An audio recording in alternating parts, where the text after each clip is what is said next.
3 words: focus on Jesus. The book title, Single-Minded. Single-minded on what? On Jesus. He's going to change everything. Completely locked in, focused on Jesus, focused on God, and really crush it as a single person.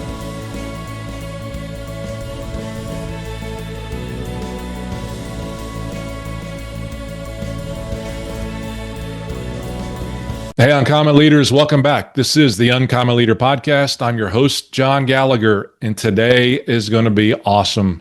I've got a second-time guest, Bob Wheatley, who's with us, but this time he brings on an added moniker to his name, author, Bob Wheatley, also a former professional athlete, also a brand expert with Brand Builders Group. But now we get to add USA Today best-selling author to his repertoire, to his bio, and make that happen. Bob, I can't wait to talk about not just about your book, but about the process you went through. Congratulations on USA Today best-selling author status.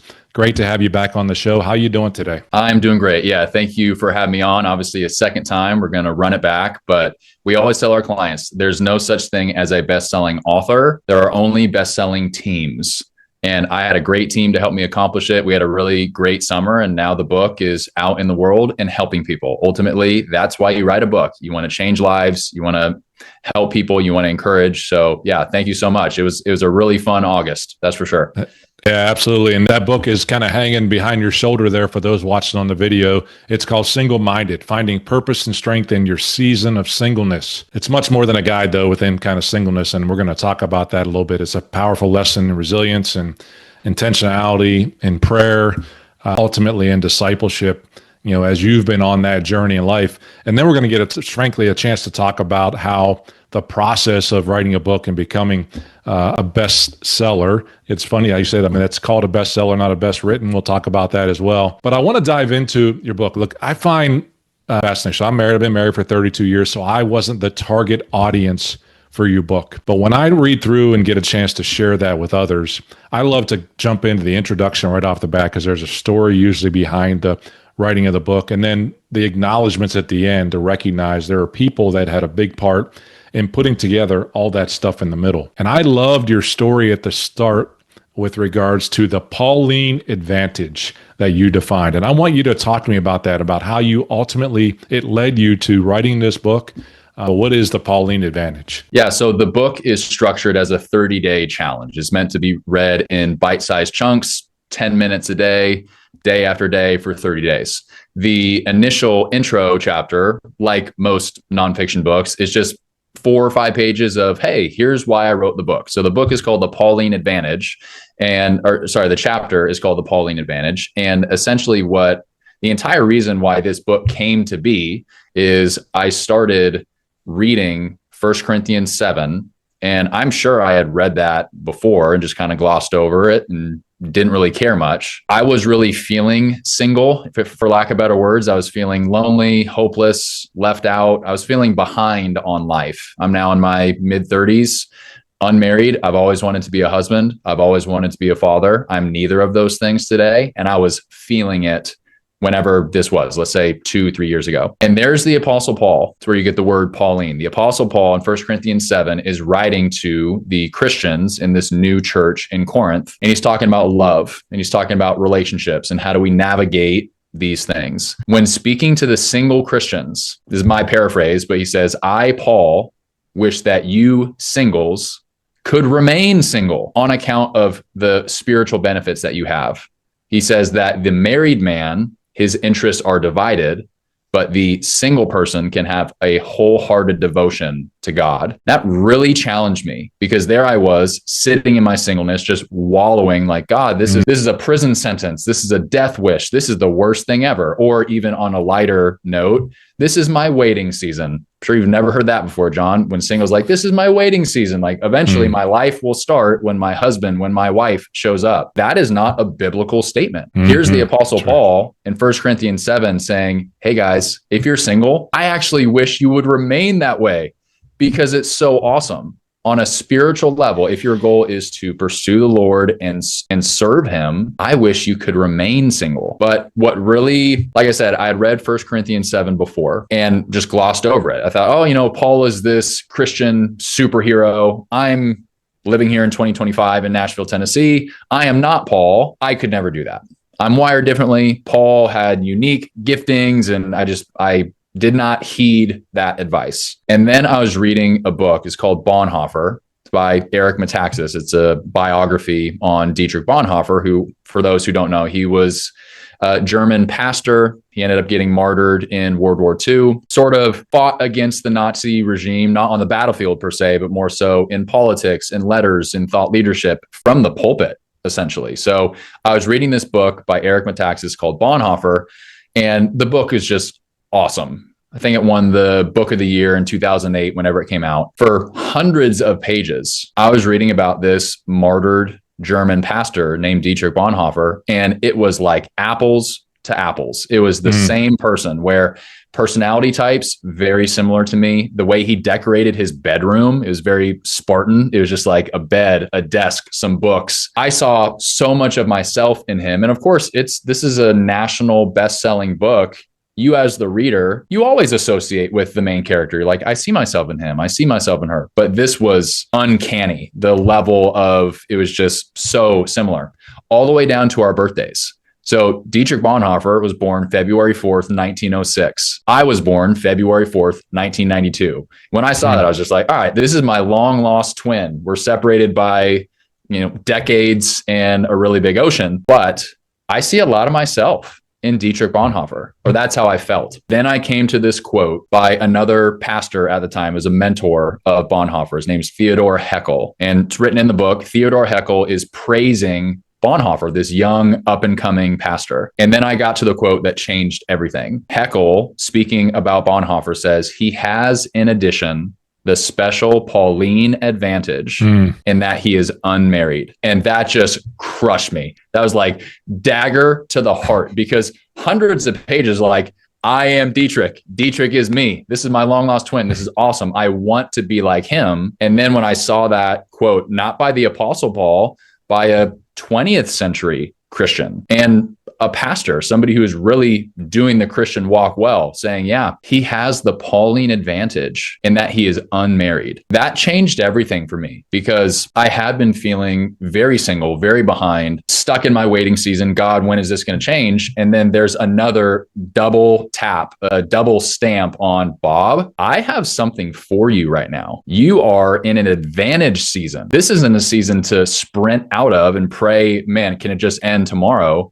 I have something for you. So that was really the genesis of the book. And like I said, it's a 30-day challenge. I walk the reader through 30 different areas of their life. So it is not necessarily a relationship book. We talk about money. We talk about music. We talk about friends. Of course, we talk about the more relational things like dating, marriage, sex, all that. But we are human beings. We're not just a husband, a wife. We are human beings.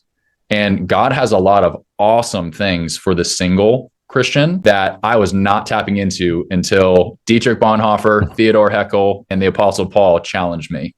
That's how it started. There's so much in what you said. And first of all, thank you for sharing that background with the listeners of the podcast. And when you get the book, you'll get to hear that again and recognize that, first of all, let's use a brand builders group analogy. You're most powerfully positioned to help the person that you once were. In this case, you still are, but that's what makes you authorized, in essence, to write this book, in terms of where you are on your journey. I love the transparency in terms of recognizing that you also just kind of skimmed over it as you read it before. Look, the first time you're on the podcast, and I know this about you, Bob, you are a reader of the Bible. There's a number of years, I think it's more than 20, that in a row that you've read the entire Bible all the way through. And so there's some reason at this point in time where you're feeling down that you recognize these words, they jump off the page a little bit differently. And again, this happens in the Bible as a Christian in terms of how we're listening for the voice of God. It happens as readers in terms of leadership books, like, yeah, that's me. Here I am right here. He's talking to me. I can hear his voice by reading these words and letting me know that. So to recognize that at that point in time, clearly there was not an accident as to when you read those words. And then lastly, to set up the structure the way you did to help others in terms of these, to be done in 30 days or however you end up doing it. You get these 30, chapters that are set up. Each one of them start with your something. And I had written down ones that you mentioned, some of them: your God, yourself, your pride, your loneliness, your money, and all those things. I love the construct of the book that you've done, and I know it's going to help more. I want to talk about that and more, how you're using it to help others as well, so that you can share that. But talk to me a little bit about the structure of how you wrote the book as well. So you started out with a scripture that was connected to that topic, and then you kind of wrote the body of the chapter, if you will, and then finished with a call to action or a challenge. Tell me a little bit about what was there as you walk through that. Yeah, I wanted the book to be an interactive experience. And you just laid it out perfectly, where the initial start to every chapter, there's going to be a Bible verse to kind of set the tone, then a brief story, whether it's in my own life or we're talking about the Titanic or George Washington. There's something to prove a point. And then the chapter ends in a challenge, where every day there's something that I'm calling the reader into. Some things are super easy. It might be a prayer. It's like you close the book. Minute later, you're done with the challenge. Other things require a little more legwork. It might be calling a friend. It might be cooking a meal. There's a chapter on your food. How do we, as a single person, if we have this advantage and we can really seek God in this season, how does our food, what we're going to have for dinner tonight, how does that help us further connect with God? That's a day. So on that day, on the challenge, I encourage the reader, hey, either cook or go out and buy your favorite meal. How's that for a challenge? And use that as an opportunity to connect with your Father. Every good and perfect gift is from above. So those, burger and fries, steak and potatoes, a massive salad, if you're more of the health kick, that's from Him. That is your Father giving you something awesome to enjoy with Him. He could just give us astronaut food, or He could make us like plants and trees or Superman. We could just get our energy from the sun. No, we don't have that. We have millions of different fruits and vegetables and salt and sweet and all of that stuff, different cuisines from all over the world. That's simply because God is a God of variety, and He wants us to have an awesome life. That's just a blessing from Him. So to bring it back to the structure of things, the entire purpose of the book is to help the single Christian who feels behind, who feels hopeless, who feels like I am going to be stuck in this less than season forever. The purpose of the book is to pull them out of that, maybe point them in the direction of an Apostle Paul, of a Dietrich Bonhoeffer, and say, your God, your Father loves you. This is not if you're watching this on video, marriage is not higher and then singleness is lower. No, the Bible says they are equal. It's almost like, as a Christian, we cannot lose. You can't lose. If you're single, awesome. The Apostle Paul says you might even want to stay that way because it's, in his opinion, better. If you do get married one day, great. You can't lose. That's what you've been praying for the whole time anyway.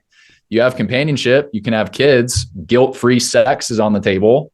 You can't lose. But again, if you're watching this on video, this disconnect of marriage is higher, singleness is lower, that's oftentimes how people feel and how the church somewhat teaches things. It's like we feed into that today. Oh, like we're coming into the holiday season. Christmas is coming up. There are going to be people who go home and see their parents or their grandparents, and they're 34 years old and not married. And it's kind of hey, when are you going to give me some grandkids? Like, it's the classic joke. Oh yeah. Like, I'm sorry guys, that 34-year-old's singleness or their relationship status, it is not about giving you grandkids.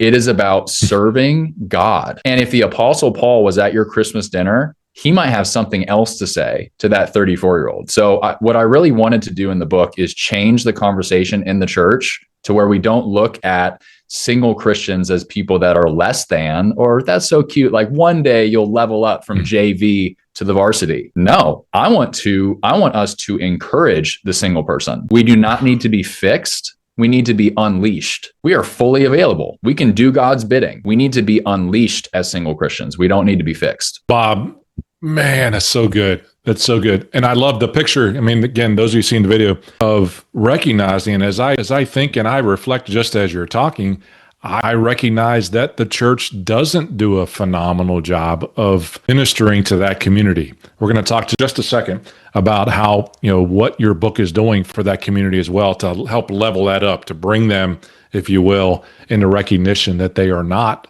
less than a married person. I was smiling when you were talking about food as well. I just had the chance to be with my men's group this morning, and we had a guy bring over a plate full of Danishes and set them in the middle of one of our tables, and I was at that table. And a couple of them partook in the Danish, and a few of us did not partake in that Danish. And you mentioned that in terms of food, and I just love the reference. I wrote it down as a note that every gift is a gift from above, and even those Danishes and blueberry muffins that were there and those that took it, hey, if that's what they want inside of that space, it was a gift from God. And those that choose not to take it was okay as well. I think that's so connected. But I love how you've, back to, really the message of your book, I love how you've made that visual of we're not less than. And so the book was just a book, and we'll talk about how you got it to a bestseller here in a minute.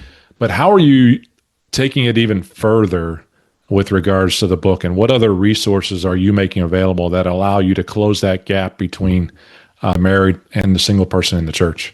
Yeah, one of the biggest challenges that I see in the church today is there's simply not a place for the single person. We oftentimes feel left out in the church because if you're not in the young adults group, which is 21 to 29, what happens if you're 34? All right, you're not invited here. You've aged out of young adults. Now you're just an adult. So where do you go with that? Okay, well, I can't go to the married group. I can't go to the newborns group. How do I raise my first child? What do I do? And I also recognize the challenge from the church's side as well. Hey, common leaders. Hope you're enjoying the episode so far.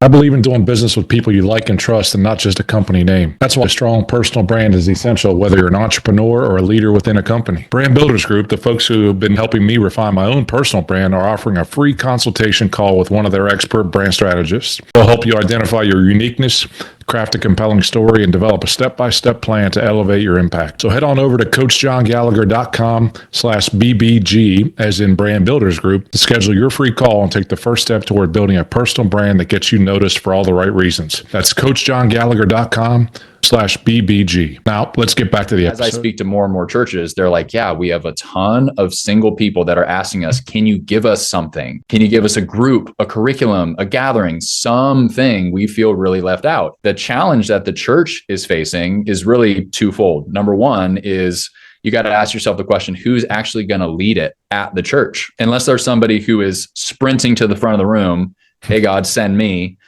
Who's going to lead that group? It's not something as obvious as a young adults, because there's going to be a lot of people from 21 to 29 every single year. As the 30s age out, the 20s age in. So that's something that's going to be consistently there. And unless it's a specific burden or group that's on your heart, there's just not a lot of people in church leadership that will raise their hand and say, yes, I'm going to volunteer to lead the singles group. The second challenge is, let's call it like it is, a lot of people that are going to that singles group are not necessarily going there because of the Pauline advantage. They're going there to hopefully find a spouse. To meet someone, right? And that's okay. There's nothing wrong with that. And for the record, my book is not the you should be single forever because Paul was book. That is not my message. That's not even what Paul says in 1 Corinthians 7. He also says, hey, if you want to be married, it's not a sin. If you're burning with passion, get married. Again, as Christians, we can't lose. Single, that's a win. Married, that's a win. But the challenge for the church is, all right, we don't want to set up a dating service. Most of the people that are coming to this event would love to be out of this group in 6 months anyway, versus a young adult. Let's say they start in that group at 23 years old after they leave college. They're going to be in that group on purpose, happily, for 7 years. So I understand the challenge. What I wanted to do in this book is I created, yes, a 30-day challenge for the individual, but I also have a 5-week church curriculum that goes along with it. It's basically just guiding not an individual, but a group through the book. So week 1 is everybody gets their books. We talk through the Pauline advantage. It's sort of a reframing of your season of singleness. Hey guys, let's crush it. If you're here, you're probably single. Let's crush it when we're single. And you might be married this time next year, but you're single today. How do we crush it?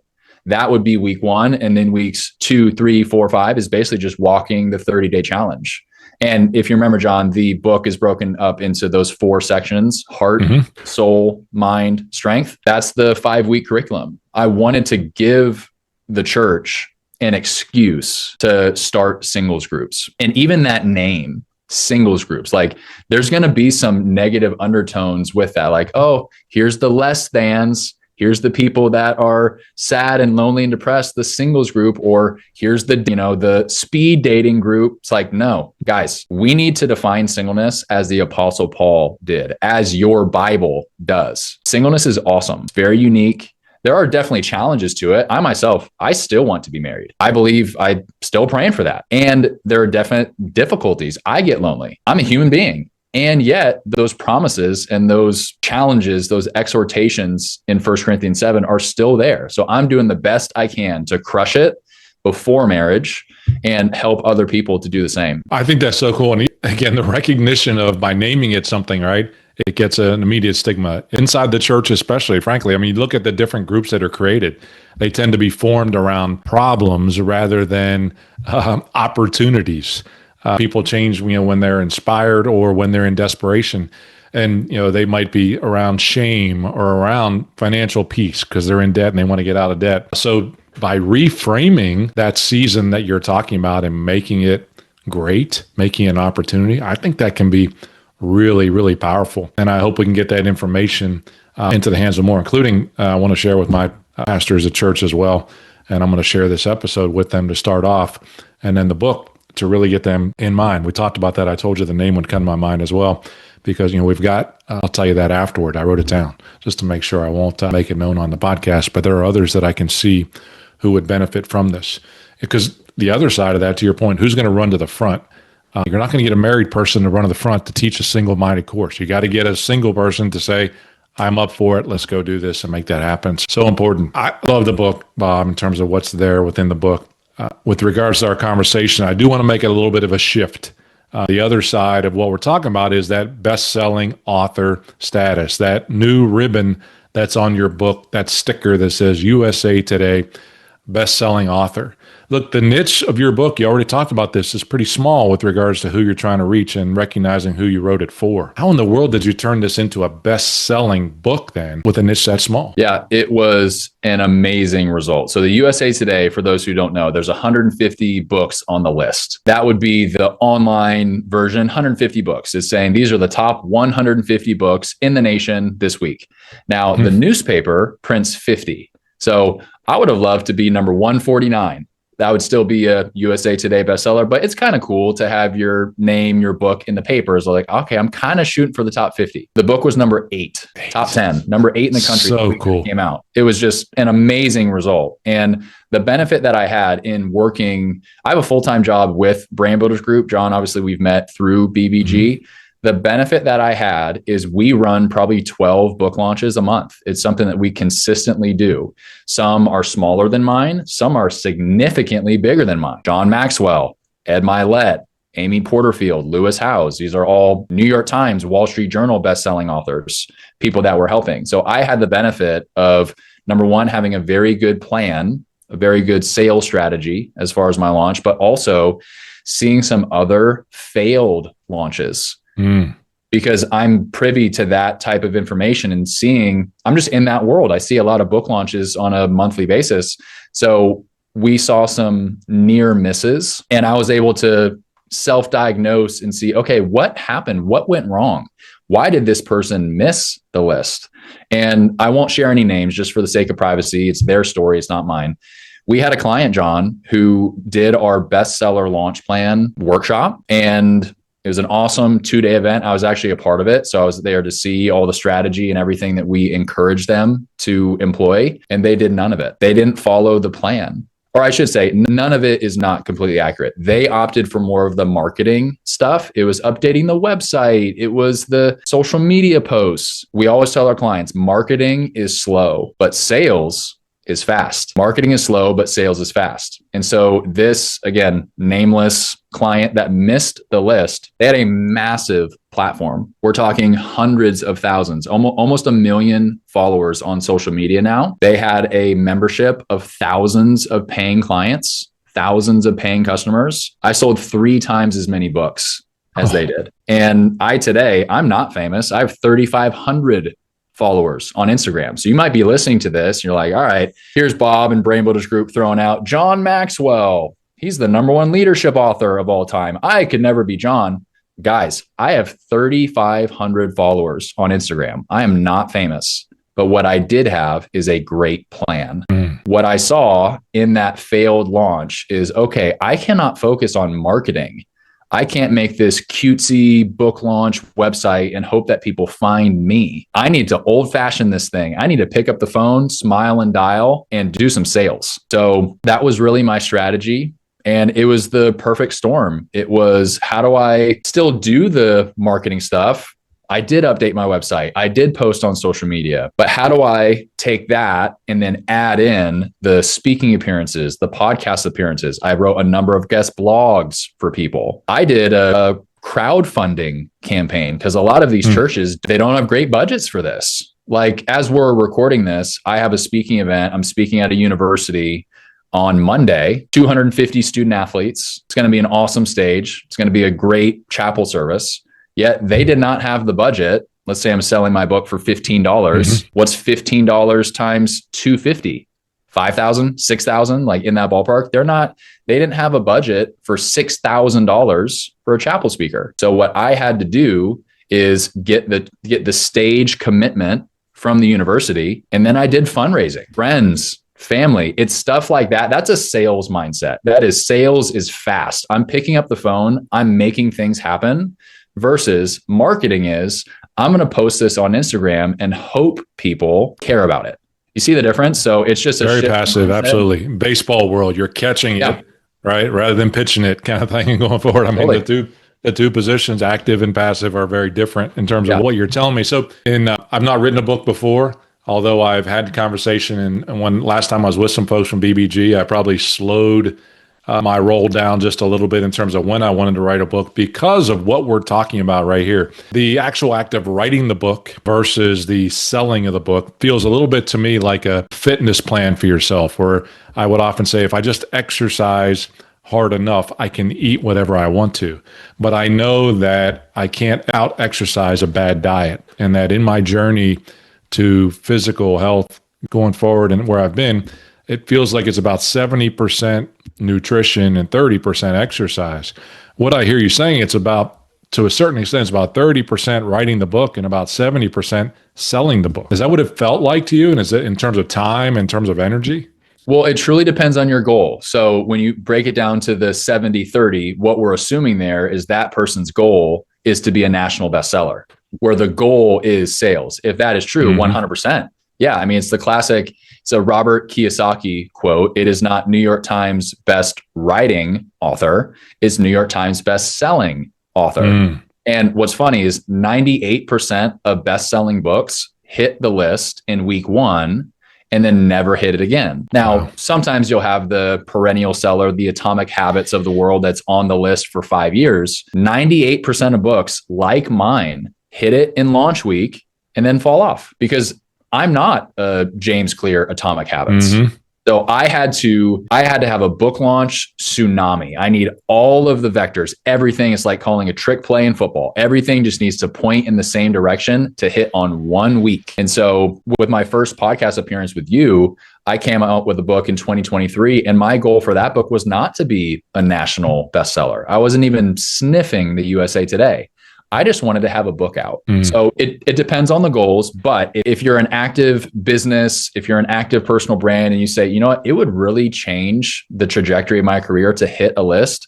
Yeah, 100%. We would say that the sales component of it is what gets you on the list. The writing itself, like my 30 days, my Pauline advantage, my chapter on food, that is what is going to take that first reader and help them refer it to other people. That allows for the long-term sales. Is the book actually good? Because it's just kind of inside baseball. What if you think about it, 98% of books hitting the list in launch week, those are all pre-orders, which means nobody has actually read the book. Isn't that funny? Right. Yeah, so that is kind of interesting. It's getting back to the best-selling component of what's happening there, right? So you could see a book that hits the New York Times or hits the USA Today. It's like, wow, they were a number Number 5, New York Times bestseller, and nobody knows what's in the book. That's pretty wild. So that is, if you're listening to this and thinking about writing a book, the sales component is so important. It is the most important when it comes to hitting a list. Now, of course, you got to write a good book, because you might be a sales maven, but if the book is terrible, nobody's going to read it a second time or refer it. So you'll have a really good launch week, and then it just falls flat. You got to do both. That's the moral of the story. Love that. And we have that connection together with this group called Brand Builders Group. I would hold your book up, but I've given my copy out to let somebody read it, to let them borrow it, to get it back. And I still have my Kindle copy that helped me get ready for this. But, that is the space, the organization, Brand Builders Group, Wealthy and Well Known. That's when I heard from Rory Vaden, who was the co-author of Wealthy and Well Known, which is a New York Times best-selling book as it came through. Your team, your organization inspires, encourages, and equips authors to hit that list if they want to. Absolutely. So talk to me a little bit about how you advise authors and speakers generally. And I've had the question said, turn their books into a successful business, but I'm actually the other way in terms of the question. How do you encourage authors who have a successful business to then potentially become an author as well and go through that journey? Yeah, well, you alluded to it earlier in our conversation today. It's the classic, this is like the Brand Builders bumper sticker. This is what we tell all of our clients. You are most powerfully positioned to serve the person you once were. We also say that a book is usually your conclusion on a matter. It's not something that I'm still considering this, I'm still researching this. No, if you're going to put 200 pages together on a subject, you have a conclusion. So there might be some business owners that aren't ready to write a book. You're in your first couple of years in business, you got to worry about cash flow and payroll and things like that. Is totally fine. The book is I have come to my conclusion, and the past version of me would have really benefited from this subject matter. So yeah, as far as the book, there's a lot of great businesses, John, that don't have books. It's not something that's a prerequisite to serving people, not at all. We help hundreds of clients that will never be authors. But if you want to publish a book, game on. We're great at that. We love helping people with that, but it's really going back to your personal brand as a whole. You are here to make the world a better place, to serve the person that you once were. In a nutshell, the classic Larry Wing It quote. We say this again all the time at Brand Builders events live. We need to find your uniqueness and exploit it in the service of others. That's the entire reason why we start a business, write a book, give a TED Talk. We need to discover, how is John different? That's your uniqueness.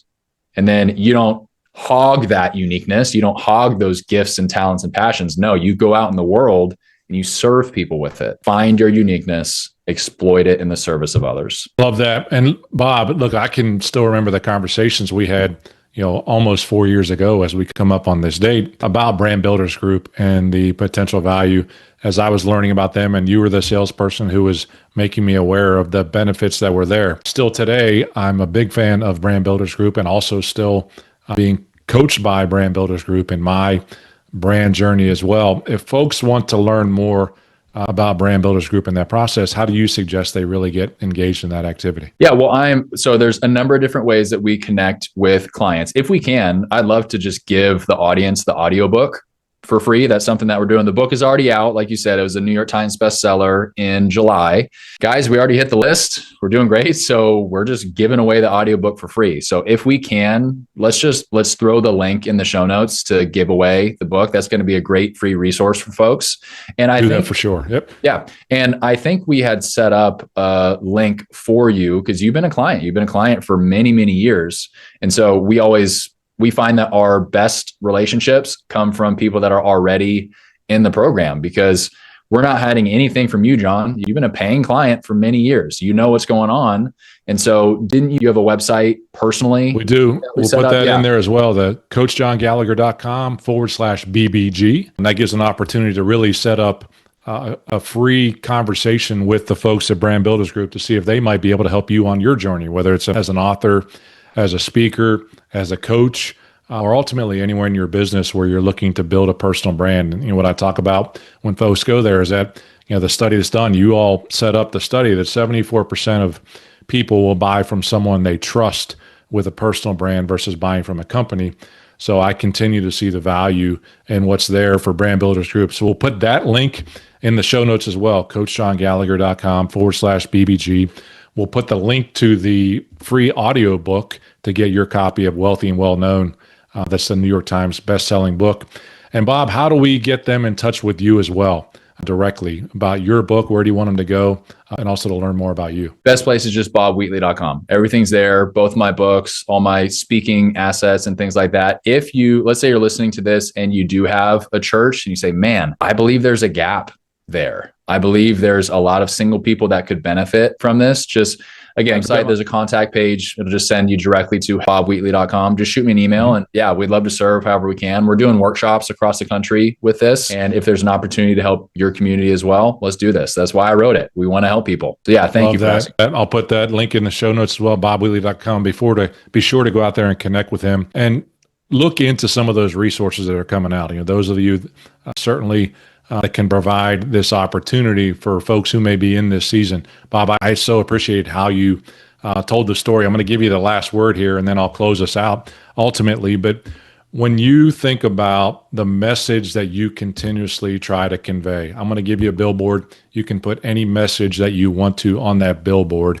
What's that message you want the listeners to hear, and why do you want them to hear that message? Very simple. Every morning when I sat down to write this book, I had a sheet of paper telling me what the message was. It's 3 words: focus on Jesus. The book title, Single-Minded. Single-minded on what? On Jesus. He's going to change everything. That's what the Apostle Paul is saying in 1 Corinthians 7. Why is the single Christian in an advantaged season? Because their interests are not divided. They don't have to worry about the husband, the wife, the kids, the soccer practice. They can be completely locked in, focused on Jesus, focused on God, and really crush it as a single person. So yeah, if I had a billboard, be those 3 words: focus on Jesus. Love that. Bob, thank you so much. I know you've added tremendous value to the listeners of the Uncommon Leader podcast, and I know you're going to add value to so many more with your book and with your study that you're doing and having the impact on the people that you want to. Thank you so much for being a guest. Thank you for having me. Hey, listeners, I think you know someone who has to hear this message. If you know someone who does, please share this episode in whatever platform that you can. Let them know. And also, I bet you know someone who needs to get a copy of this book. I would ask that you really think about who that is in your life that needs to receive a copy of this book and look to gift that for them. That would be something to be really powerful. Certainly, if you appreciated our conversation, we would love it if you would also leave a review on the podcast and let folks know. That's how we get this message into more and more people's hands. Otherwise, thank you for listening and getting to this point in the podcast. Until next time, go and grow champions.